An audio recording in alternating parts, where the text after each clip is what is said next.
দেখো আমরা আজকে 3টে বৃত্তের অঙ্ক নিয়ে এসেছি। বৃত্তের অঙ্কগুলো পরীক্ষায় খুব আসে, সামনেই তোমাদের ডাব্লিউবিপি, কেপি এবং এসএসসি জিডি আছে।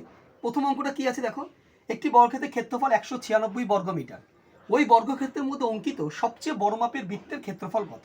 দেখো অঙ্কটা যদি আমরা ডিটেলসে করতে যাই তো অনেকটা টাইম লাগবে। কি করব আমরা ফার্স্ট, দেখো যদি শর্টকাট করি 196, প্রথমে আমরা 196 লিখবো। আমরা কি জানি বৃত্তের অঙ্ক করতে গেলে পরে একটা পায়ের মান আছে কত, 22/7। আমরা ঠিক এইটাই কাজে লাগাবো। কি করব দেখো, এই যে 22 এর হাফ করে দেবো, করবো উপরে 11, আর এই যে 7 এখানে হাফ করেছে, আর এখানে কি করবো ডবল করবো, তো 7 দুগুণে 14।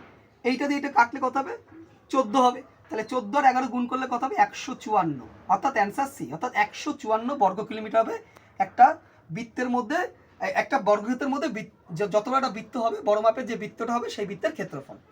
2 নম্বর অঙ্কটা কি আছে দেখো, বৃত্তের ব্যাসার্ধ 20% বৃদ্ধি পেলে ক্ষেত্রফল বৃদ্ধি পাবে। ক্ষেত্রফল কত বৃদ্ধি পাবে, দেখো বৃত্তের ব্যাসার্ধ বলুক, এখানে ব্যাস বলুক আর পরিধি বলুক, যাই বলুক না কেন, 20% বৃদ্ধি এখানে বলেছে। যদি আমাদের হ্রাস পায় একই প্রসেসে করতে হবে, শুধু যদি আমাদের হ্রাস পায় তাহলে কমিয়ে নিতে হবে, যদি বৃদ্ধি পায় তাহলে আমাদের বাড়িয়ে নিতে হবে 20%। তাহলে আমরা প্রথমে ধরি 100, 20%।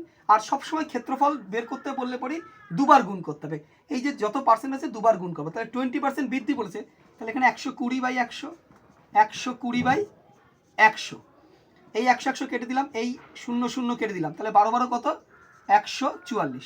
ধরেছিলাম কত 100, সেটা যদি 144 হয় তাহলে বেড়েছে কত, 44% বৃদ্ধি পেয়েছে, অর্থাৎ অ্যান্সার সি।